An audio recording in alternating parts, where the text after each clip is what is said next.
Hi everyone, today I am talking about AquaSphere by Stefan Feld. Now this game goes back to 2014 I believe, and if you watch my channel you probably know I'm a huge fan of Stefan Feld. If you checked out my top 50 board games of all time this year, Stefan Feld holds quite a prolific coverage of my top 20 or 30 games, so he really is one of my absolute favourite designers. AquaSphere is a game that's kind of received a few kind of mixed reviews from my general consensus of what information I've gathered. And I think I know why that is. I think it's probably due to the fact it's so, well, it's pretty much themeless. It's a very mechanical game, and the theme itself doesn't make any sense. But if you're that far into Stefan Feld games, you probably don't care. This game plays 2 to 4 players and takes about an hour and a half to play. So this game might sound quite difficult to wrap your head around as I'm explaining it, because as I said, it's completely themeless. So there's no real links I can kind of, you know, link things to help break things down, if that makes sense. But essentially, the game plays out over 2 boards that everyone's using, and you've got your own player board as well. On one of the boards you are controlling a scientist, and in one of the boards you are controlling an engineer. Now, in turn it's going to be pretty simple. You're going to either use your scientist, or you're going to use your engineer. So the scientist board is pretty simple. You are just going to kind of navigate up this track and collect these different actions to program for your scientist or for your engineer to do as a separate action. So that one's pretty simple. So you've got this track with all these different, well, modular actions on them. And as you move from spot to spot, you are collecting that action and putting it ready to use on your other player board. And when you use those other actions, you are going to do a number of things which score you points in lots of different ways. So this is very much one of your traditional Stefan Feld point salad games, where you're going to get points in, you know, loads of different ways. And again, a lot of these ways you're getting points don't make too much sense. So so one of the actions you can do is to fight these different octopods. They're like these little I suppose they're things that give you negative points if you're still on the space with them at the time of scoring. But as you defeat them, you actually score points based on a kind of set collection method. You know, if you kill 1, you get 1 point. If you kill 2, you get 3 points. Kill 3, you get 5 or 6 points. I can't remember, but that's generally how it works. You are also collecting crystals, which again count in set collection methods when it comes to scoring, and can also be very important because when you score a certain amount of points, if there are red lines to go through in order to go to the next bracket, and you need to discard a gem in order to do so. So it's quite important that you always have one in your kitty to use, otherwise you can kind of just completely waste your actions or waste points that you're getting because you're just going to get completely stuck at one of those red lines. And you can get clocks, and the clocks are really useful because they let you take additional actions, and they also let you traverse the engineering board. You can get new cards into your hand which give you kind of unique powers. So when you take certain actions you can get bonuses. And additionally they give you points as well based on the current round of the game. So the earlier you get those cards, the more points you're going to get, which is really nice. You've got that tension of you know, getting things done early. You can also take more of these storage tiles, which increases your capacity to do things. Because at the start of the game you have a tile which kind of, or a separate kind of storage area which dictates how much things you can store at any time. So if there's only 2 crystals in there but you want to collect 3 crystals, then you can't have that 3rd one because you haven't got the room to store it. And again, you can choose to invest in increasing your storage capacity. So you can kind of cater to doing certain things. So if you really wanted to focus on killing those octopods, you can, you know, completely focus on increasing the storage to do that. So when you use that action, you can absolutely demolish a bunch of them at once rather than just doing a few at a time. And you can also kind of set yourself up for other actions as well.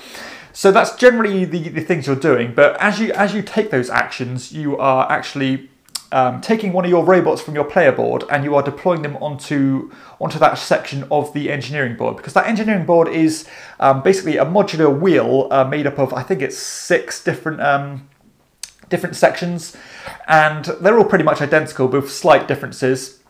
But when you deploy them, you kind of claim that section of that board, and then if somebody kind of uses one of their actions in the same region, they kick you off that board and move you into a separate holding area, which can be a good thing because you kind of want to get as many robots as you can off your own player board, because if you take a separate action to kind of deploy your submarines on your player board, then you can score a whole bunch of points that way.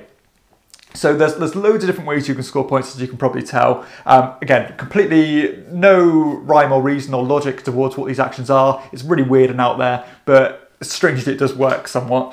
But at the same time, I think the game only plays out over 4 rounds, and at the end of those at the end of every one of those 4 rounds, you are going to score based on how many crystals you have, how many regions you're controlling. Because if you have your robot on those spaces on that engineering board, and you've got the majority, you're going to score 6 points, which is not insignificant. But at the same time, you don't want to be controlling regions with those octopods on, because they're going to score you negative points. So you've got to be very careful about that, and to not to have too many octopods out at any time, and to weigh up, if it's worth having a small sacrifice on the point you're getting, to take that hit of those octopods, just so you get the majority, if that makes sense. So lots of things you've got to weigh up, kind of min-maxing throughout. Increasing your engine by getting cards, increasing your storage capacity, keeping those octopods down, always making sure you have clocks, because the clocks are important, because, as I said, it lets you move around from section to section as a kind of a free action as you're spending them and moving around, making sure you always in a place that's going to benefit you. And that's going to be pretty much how the game plays out. It's quite overwhelming at first, because it's so nebulous in the way it's actually explained and it reads. Again, because it's so non-thematic.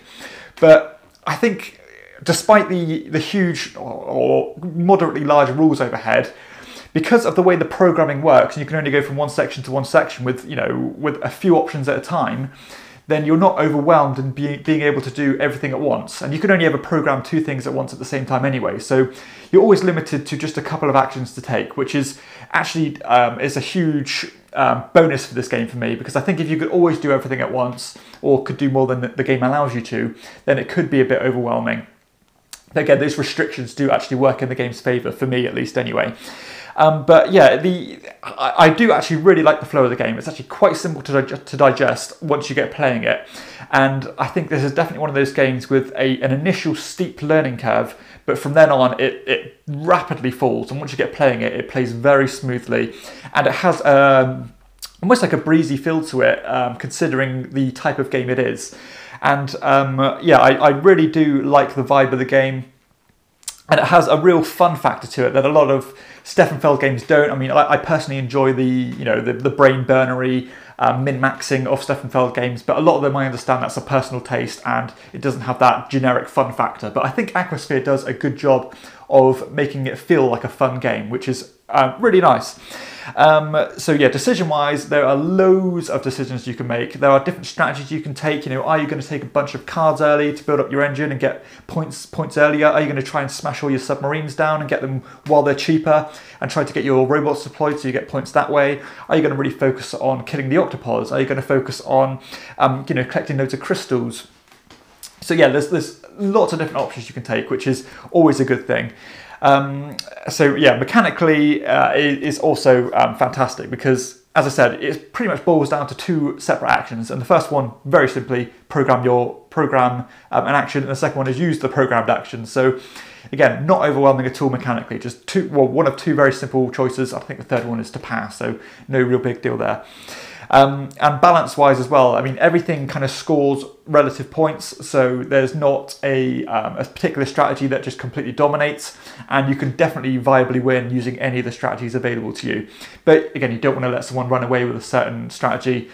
You do want to be somewhat diverse, because the board state is going to change depending on the strategies you want to take. Uptime, I think, is really good. There is some small kind of opportunity for analysis paralysis in this one, but again, I think because you're restricted to only doing a couple of things, then that is pretty well mitigated. So I think the uptime is relatively good in this one, and the time investment as well. I mean, the game, I think it says about it can take up to 2 hours, I believe, but from the board there it says 60 to 100 minutes. For me, I think we got this played in about 70 minutes, which I think is a real sweet spot for me. I mean, getting a game of this weighting done in under an hour and a half is fantastic. So no complaints there whatsoever. In fact, it's a real good thing. Replayability wise, I think the game is pretty damn good, because there are a bunch of cards and different tiles that come out from round to round. You can specialize in different things. The board state is always going to be different because there is setup variability. So yeah, I do like the replayability, and it's definitely a game you can come back to more than a few times. Player interaction is surprisingly good as well, because of the scarcity of certain things, and the area control element as well, because I said you want to get your robots onto the board, and you also want to have your robots in those holding areas as well, and constantly people are pushing them out and pushing them back onto your player board, which can cost you points. So there is a tension, and you do have to be aware of what other people are doing, knowing how many clocks they have on their supply, because if you can work out how far they can travel around the board, then you might not have to worry about a few things. So it's not a game you can completely ignore your opponents. Aesthetically, I actually really like the way the game looks. I suppose it's a bit busy initially, but once you understand how it plays out, it actually works really well. I said it doesn't make any sense, but it's relatively good looking, and the components are they're decent. They're nothing special, but an average production for Pegasus Spiel and Hall games. It's all of that certain standard, and it doesn't fall below a certain level. So more than functional, and perfectly fine. And setup and teardown is a bit like the rules themselves. I think initially it sounds like a bit confusing and a bit fiddly, but once you understand how it scales from player to player, it's actually really easy to set up. I really do like the progression of the game, as I said, because as you develop, you're increasing your storage to do things. You're getting more cards into your pool, so to get bonuses. So when you take a certain action, you might get more resources that you need. So yeah, it does have a good scaling and a good curve to the game, where you are doing more in the later turns than you are on the earlier turns. Scalability as well, again for a two-player game, considering quite a big part of the game is area control, works really well. So for me, 2 or 3 players is the sweet spot for me for this one, but if I have to play with 4, that's going to be no issue at all. And comparisons to this game, that there really is nothing quite like it that I can figure out, but as a contradiction to that, it does feel like a Stefan Feld game in terms of being, very mechanical, pretty dry on the face of it, a bunch of intertwining mechanisms to get you lots of points in different ways. But I think if you like games like Bonfire or Trajan, where the game is dry and you're not too fussed about that, then you are almost definitely going to like AquaSphere. I mean, this, for me, I always kind of was hesitant to pull the trigger on this one, not only because of the things I heard about it. It just sounded like a bit of a mess. It sounded like a bit fiddly and a bit confusing. And as I read the rulebook, that was kind of verified.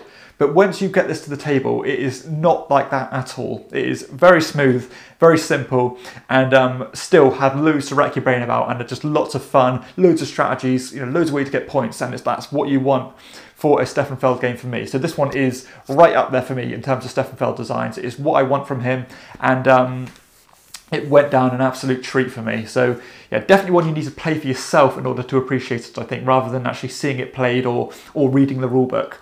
But yeah, if you can't tell, I really did enjoy this game. I love the variability. I love the diversity. There's endgame scoring as well. That's adds an additional wrinkle to the game. The constant changing state of play in terms of how many robots you've got deployed, the area majorities, the contrasting octopods that you've got to fight off, and you've got to be careful not to control those regions while still wanting to have majority. So yeah, it is an absolute a game of spinning many plates at the same time, while still wanting to specialize in just something a little bit better than your opponent does. So absolutely love it. Couldn't recommend this one enough. I think it's getting harder and harder to get hold of, so if you can get a copy, I'd really recommend snatching it up, and hopefully it will get a kind of a reprint soon. But yeah, absolutely loved it, and undoubtedly holds a strong place in my collection now, amongst all the other Stefan Feld games that I love. So definitely gets my my elite seal here, which I give out very sparingly. So that's how much I do love this game. Definitely check this out if you like your Felds, and don't be put off by what other people say. Try it for yourself. I hope you enjoyed this review. If you have, please hit like and subscribe to my channel, and check out my other videos too. For everyone else, I'll see you next time on Chairman of the Board. Bye.